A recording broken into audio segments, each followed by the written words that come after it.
In 1925, the United States Army War College published a report that was meant to be the final word on the subject. CT. It was a cold academic document filled with racist pseudoscience, and its conclusion was absolute. The Negro, it stated, was of inferior mentality, possessed a weak character, and was fundamentally subservient. The report declared that black men lacked the intelligence for technical jobs, the courage for combat, and the leadership for command. It was in their minds a settled fact, a biological certainty. This document became the official justification for a segregated military, a wall of prejudice built on the foundation of a lie. So, you have to ask yourself a question. How in less than 20 years did the same military that produced this garbage science report find itself in a position where its white bomber crews, facing the hornet's nest of Nazi Germany's air defenses, were desperately radioing their command, begging for one specific group of fighter pilots to protect them? How did a group of men branded as inferior become the most requested, most revered, and most effective bomber escorts in the entire 15th Air Force? The answer is history of two wars fought at the same time. One was against the Mesmets and falls of the Luftwaffe in the skies over Europe. The other was against the crushing weight of prejudice in their own country. To win the first war, they had to be good, but to win the second, they had to be perfect. This is the history of how the German Luftwaffe learned to fear the pilots that were programmed to dismiss. This is the story of the Tuskegee Airmen, the men who painted the tails of their planes crimson red, and in doing so rewrote history in a language of fire and steel. The journey told those blood-red tales began not in a cockpit, but in a political firestorm dot by the late 1930s. With war looming, civil rights leaders were hammering their civil administration with undeniable hypocrisy.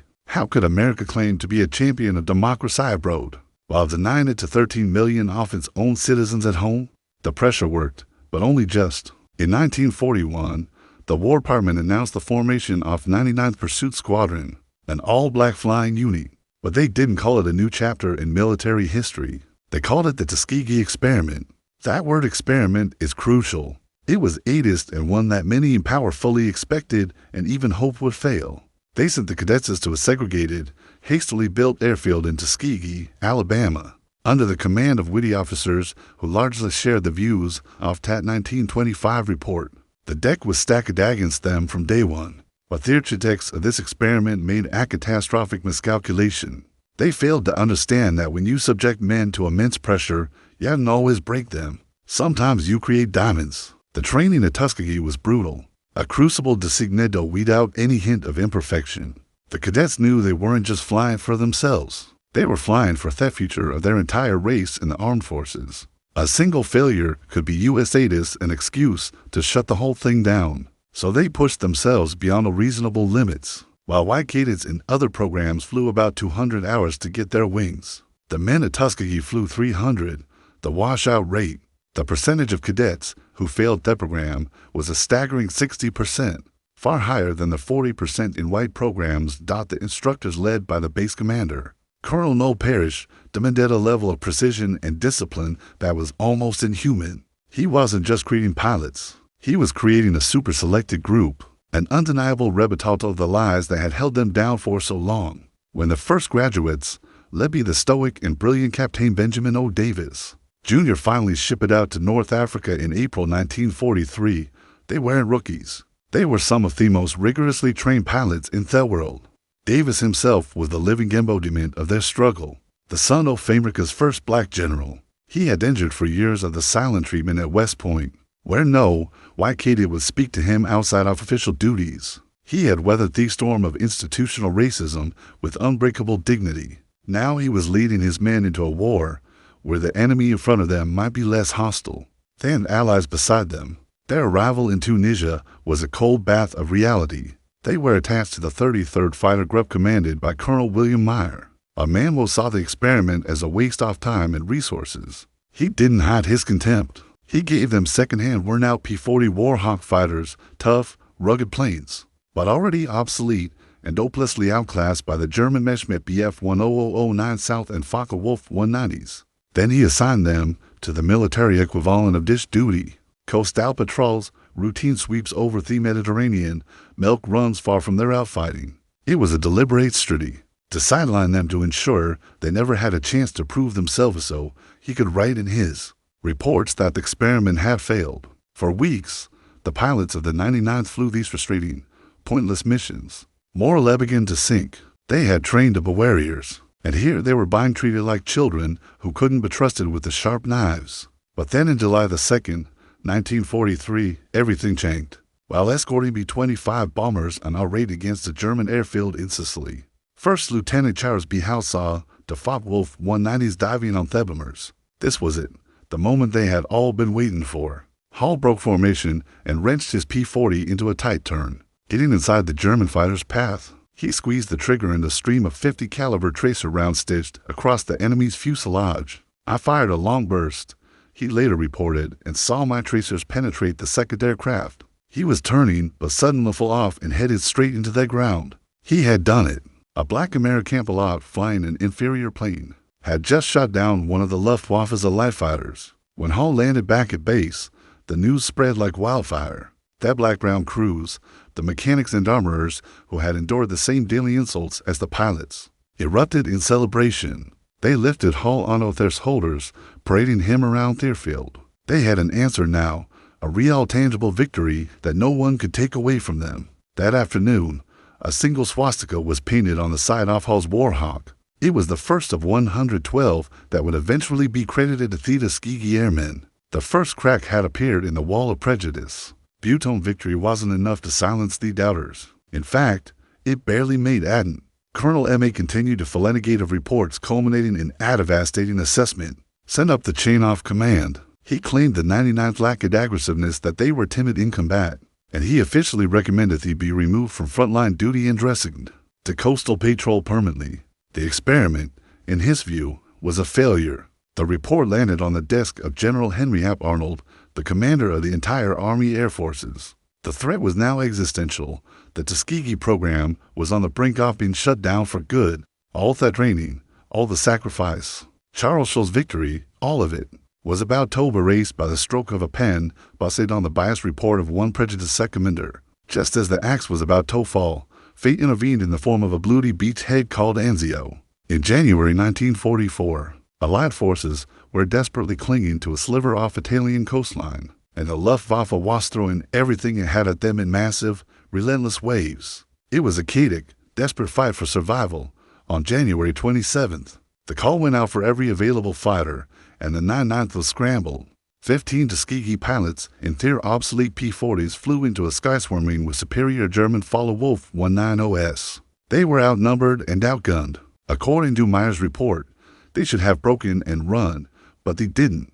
They tore into the German formations with a ferocity that stunned every own. Over 2 days of savage fighting above the beaches, the meteor had called timid shot down 12 German fighters. Lieutenant Charles Hall got one more, bringing his personal total to 3. Captain Lemuel Custis shot down another. Pilot after pilot registered kills. In 48 hours, they had destroyed more enemy aircraft than in their entire previous 7 months of combat combined.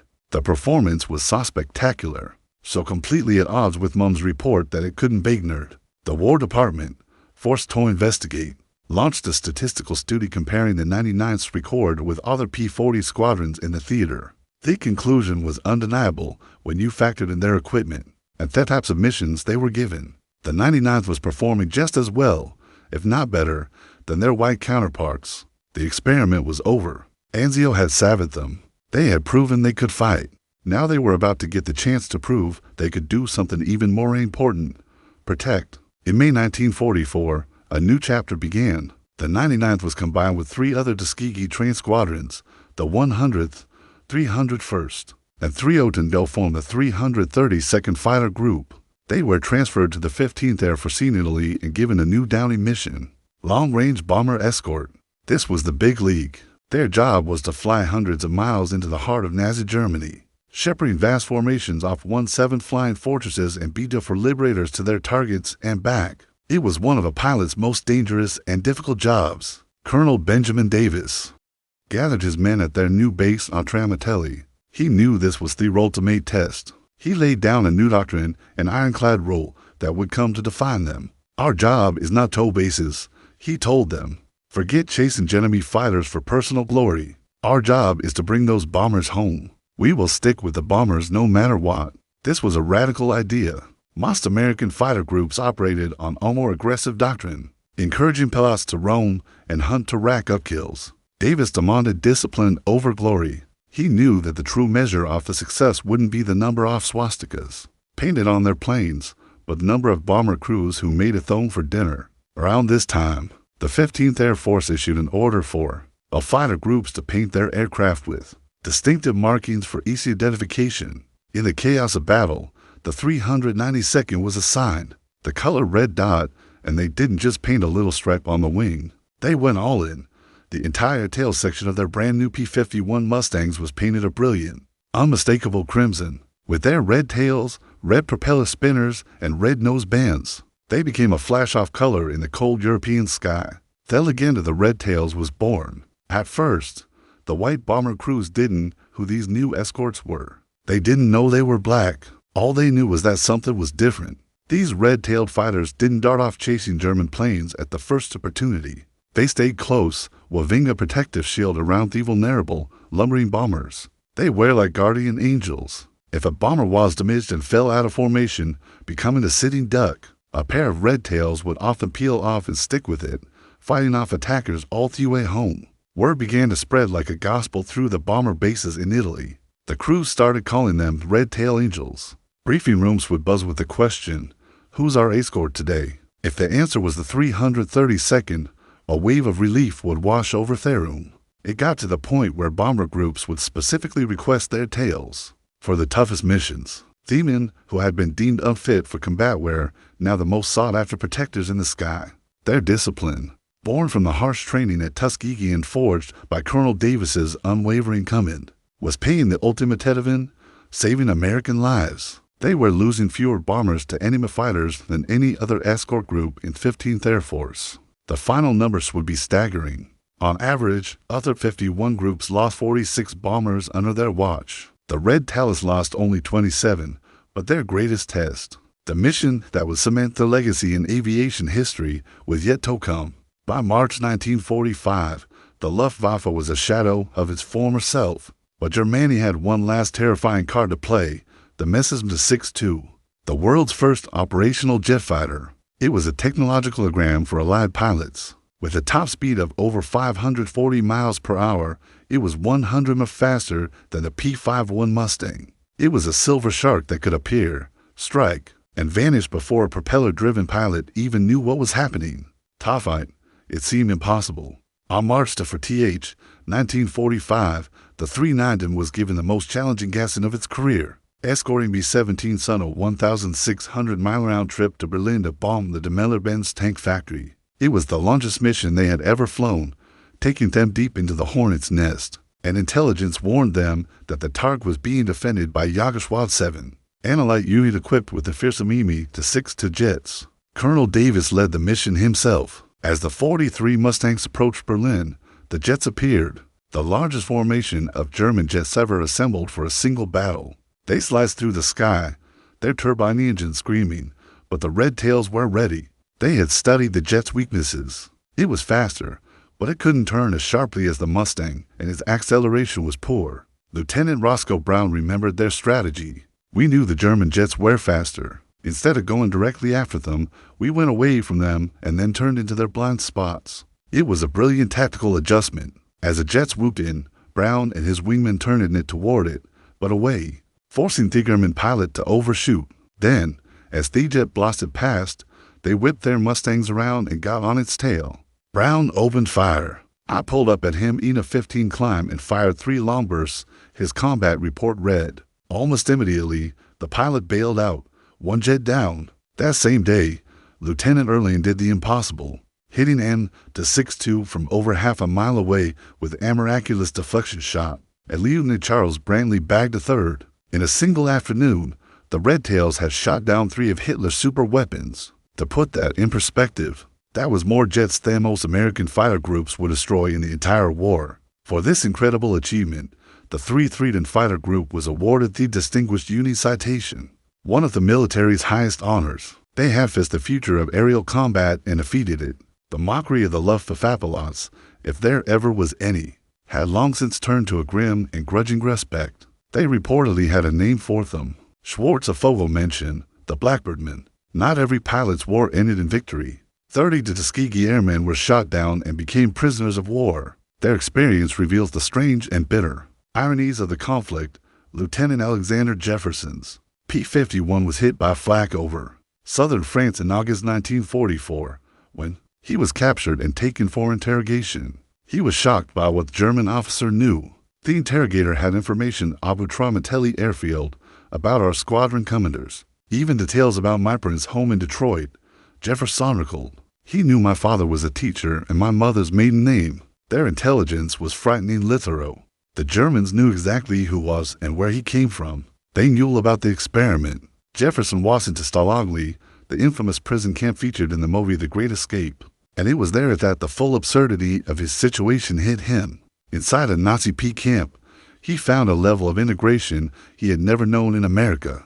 The white American PS, many of them bomber crewmen, treated him as an equal. They would come up to him, shake his hand, and thank him for their tail protection that had kept them alive for so long. Here I was, Jefferson said, in a Nazi P camp, being treated more equally by white Americans than I would be back home. When the war ended and Jefferson was liberated, the first thing that happened when he stepped back onto American soil was that he was segregated from the white soldiers, had fought, and nearly died for his country. He had been honored as an equal by his comrades in a German prison. On later return home to the same demeaning prejudice he had left behind. He had won war against fascism, but the war against racism was far from over. When final accounting was done, the numbers were a stunning reputational thievery lie that had been told about them. Over 15,000 individual sorties, one of 178 combat missions, 112 enemy aircraft destroyed in the air, another 150 destroyed on the ground. They had even sunk a German destroyer with machine gun fire. 96 pilots earned the Distinguished Lean Cross, and their bomber protection record was second to none. But their greatest victory wasn't measured in statistics. It was measured in the change they forced upon a reluctant nation. Their performance provided irrefutable proof that the color of Apollo's skin had nothing to do with his ability to fly and fight. Their combat record was a powerful weapon used by civil rights activists after the war, and it was a major factor in President Harry Truman's decision in 1948 to sign Executive Order 9981 official discharges the United States Armed Forces. The men who had begun as an experiment had become the architects of a revolution. Recognition came slowly, almost criminally so. For decades, their story was largely forgotten by mainstream America. It wasn't until 2007 that the Tuskegee Airmen were awarded the Congressional Gold Medal, the nation's highest civilian honor. By then, only 300 of the original pilots were still alive to receive it. But their legacy was already written. It was written in the contrails of their Mustangs over Berlin. It was written in grateful memories of the thousands of bomber crewmen they brought home safely. And it was written in the fabric of an American military and an American society that they helped to change forever. As Roscoe Brown, the man who shot down a jet over Berlin, put it, "We didn't just fight the Germans. We fought ignorance, prejudice, and hatred, and we won all three battles. They were set up to fail, expected to fail. And in the end, they did the one thing their doubters never thought possible. They soared."